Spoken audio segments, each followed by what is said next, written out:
পয়লা ফেব্রুয়ারি ব্রিগেডের সভা, তার আগে ফুরফুরা শরীফে সাসপেন্ডেড তৃণমূল বিধায়ক তথা জনতা উন্নয়ন পার্টির চেয়ারম্যান হুমায়ুন কবির। তবে কি টার্গেট পূরণে ভরসা পীরজাদারা? যদিও সৌজন্য সাক্ষাৎ এমনটাই দাবি করেছেন হুমায়ুন। নমস্কার, আমি বনিময়, শুরু করছি দ্য বেঙ্গল ভয়েস। বিধানসভা নির্বাচনে লড়াইয়ের বার্তা দিয়েছেন হুমায়ুন কবির। তৈরি করেছেন নিজের দল জনতা উন্নয়ন পার্টি। এবার কোমর বেঁধে ভোটের ঘুঁটি সাজাতে শুরু করেছেন হুমায়ুন। আর এই পরিস্থিতিতে জোট প্রস্তাব নিয়ে ফুরফুরায় হুমায়ুন। তবে শুক্রবারের এই সফরে হালে পানি কি পেলেন হুমায়ুন, নাকি শূন্য হাতে ফিরতে হলো হুমায়ুনকে? কেন করছি এই প্রশ্ন? কারণ তার দেখাই হলো না ভাঙড়ের আইএসএফ বিধায়ক নওশাদ সিদ্দিকীর সঙ্গে। সূত্রের খবর, আইএসএফ সাফ জানিয়ে দিয়েছে, যতক্ষণ না হুমায়ুনের দল পুরোপুরি ধর্মনিরপেক্ষ হবে ততদিন জোটের কোনো প্রশ্নই ওঠে না। ফুরফুরা শরীফে সাসপেন্ডেড তৃণমূল বিধায়ক তথা জনতা উন্নয়ন পার্টির চেয়ারম্যান হুমায়ুন কবির, তার সেখানে পৌঁছনের নেপথ্যে কি কারণ তা স্পষ্ট না হলেও বিজেপিকে হারাতে তৃণমূলকে তাড়াতে এক হয়ে লড়ার ডাক দিয়েছেন হুমায়ুন কবির।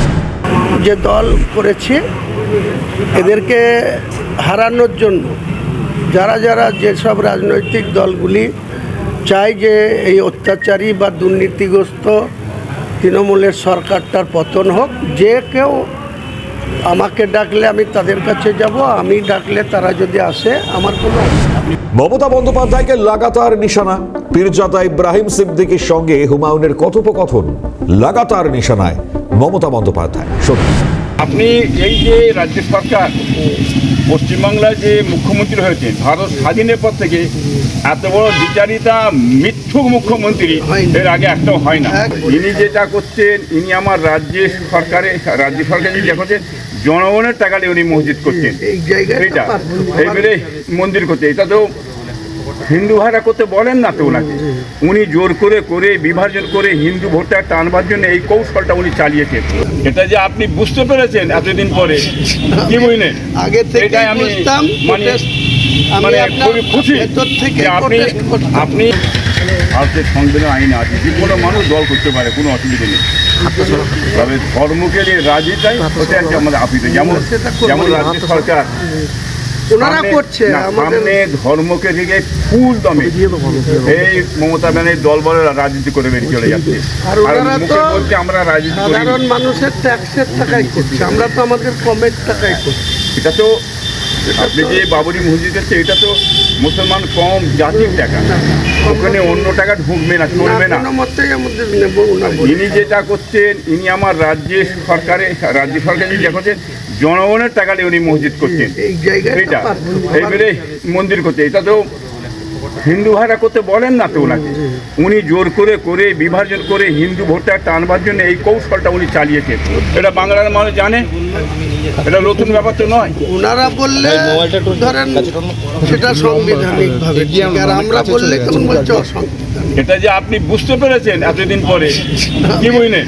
আগে থেকে আমি মানে খুবই খুশি যে আপনি এই যে রাজ্য সরকার পশ্চিমবাংলায় যে মুখ্যমন্ত্রী হয়েছেন, ভারত স্বাধীনের পর থেকে এত বড় বিচারিতা মিথ্যুক মুখ্যমন্ত্রী এর আগে একটাও হয় না।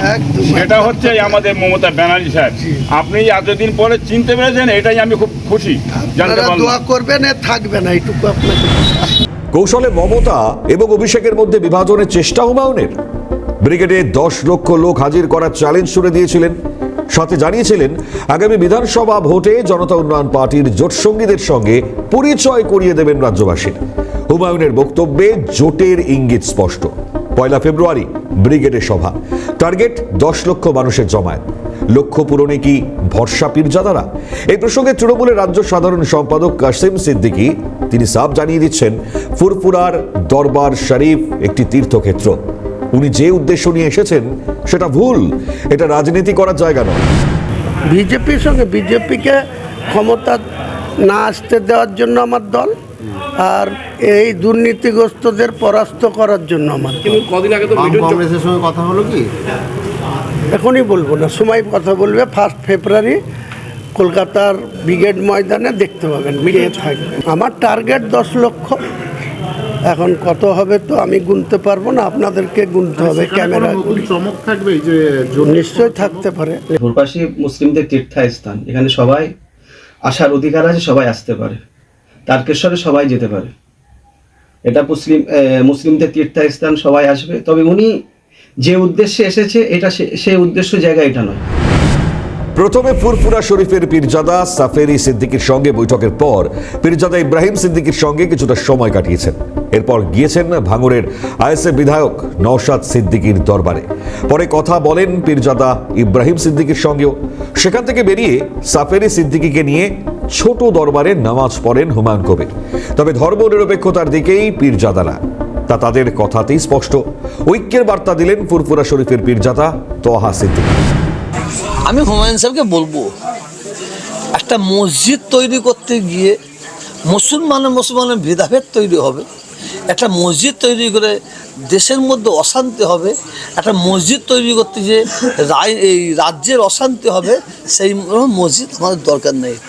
যে মসজিদ তৈরি করে আমরা মানে মানুষে এক হব, আমাদের মধ্যে ঐক্য থাকবে, যে মন্দির করতে গিয়ে এক হব, মানুষের এক থাকবো আমরা, সেই মন্দির সেই মসজিদে আমাদের দরকার। আমি বললাম অন্যায়ের বিরুদ্ধে, আমি সত্যের পক্ষে।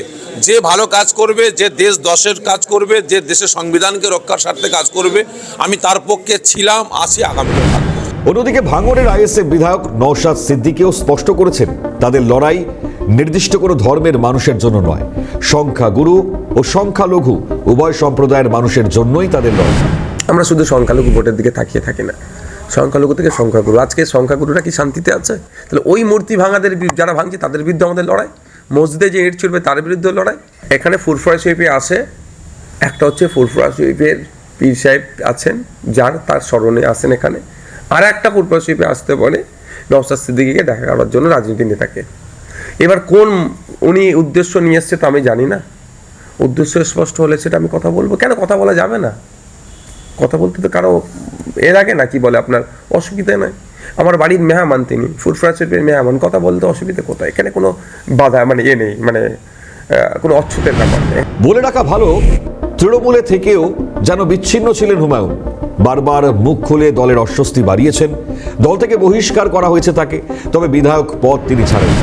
আগামী বিধানসভা নির্বাচনে শাসক শিবিরের ছত্রছায়া থেকে বেরিয়ে নিজের লড়াইয়ের একেবারে চ্যালেঞ্জ ছুড়ে দিয়েছেন। বারবার তার দলের হয়ে টার্গেটও বেঁধে দিয়েছেন। তারই মাঝে হুমায়ুনের ফুরফুরা সফর যে বেশ তাৎপর্যপূর্ণ, সে বিষয়ে কোনো সন্দেহ নেই। বলাই যায় নওশাদের সাক্ষাৎ না পাওয়া রাজ্য রাজনীতিতে যে উত্তাপ বাড়িয়েছে তা খুব স্বাভাবিক। বিধানসভা নির্বাচন কি রাজ্য রাজনীতিতে এক টার্নিং পয়েন্ট হতে চলেছে? প্রশ্ন তো থাকছেই। তবে 2011 সালে ক্ষমতায় আসার পর থেকে এই সংখ্যালঘু উন্নয়নের জন্য বাজেট 10 গুণ বৃদ্ধি করেছেন মুখ্যমন্ত্রী মমতা বন্দ্যোপাধ্যায়। তথ্য দিয়ে তিনি জানিয়েছেন, সংখ্যালঘু দপ্তরের প্ল্যান বাজেট 10 গুণের বেশি বৃদ্ধি করা হয়েছে।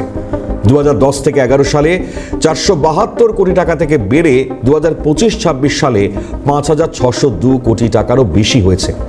শুধু বাজেটেই বৃদ্ধি নয়, তার সরকার সংখ্যালঘুদের উন্নয়নে একাধিক প্রকল্প নিয়েছে।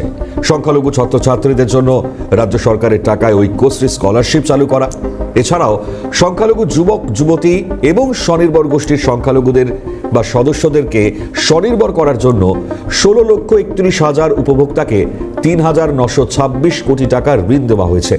রয়েছে আরও উন্নয়নের খতিয়ান। এমএসডিপি প্রকল্প, তার মাধ্যমে 4,000 কোটি টাকার বেশি খরচ করে সংখ্যালঘু প্রধান এলাকায় প্রায় 2 লক্ষ পরিকাঠামো নির্মাণ করা হয়েছে। সংখ্যালঘু দুস্থ মহিলাদের গৃহ নির্মাণের জন্য 1,20,000 টাকা করে মঞ্জুর করা হচ্ছে। 14টি জেলায় ইংরেজি মিডিয়াম মডেল মাদ্রাসা স্থাপন করা হচ্ছে। 38টি ইন্টিগ্রেটেড ইংলিশ মিডিয়াম স্কুল স্থাপন করা হচ্ছে।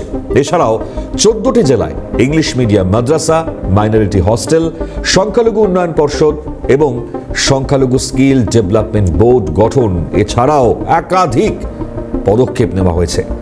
সংখ্যালঘু অধিকার দিবস উন্নয়নের এই খতিয়ান যেভাবে মুখ্যমন্ত্রী তুলে ধরেছেন, তাতে খুব স্বাভাবিক সংখ্যালঘুদের জন্য যেভাবে মুখ্যমন্ত্রী তৎপর।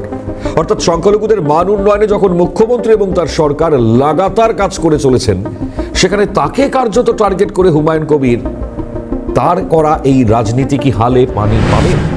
প্রশ্ন তো থাকছেই। অবশ্যই নজর রাখবো আমরা পরবর্তীতে কি করেন হুমায়ুন কবির। দ্য বেঙ্গল ভয়েস আজ এখানেই শেষ করছি। দেখতে থাকুন সিএন।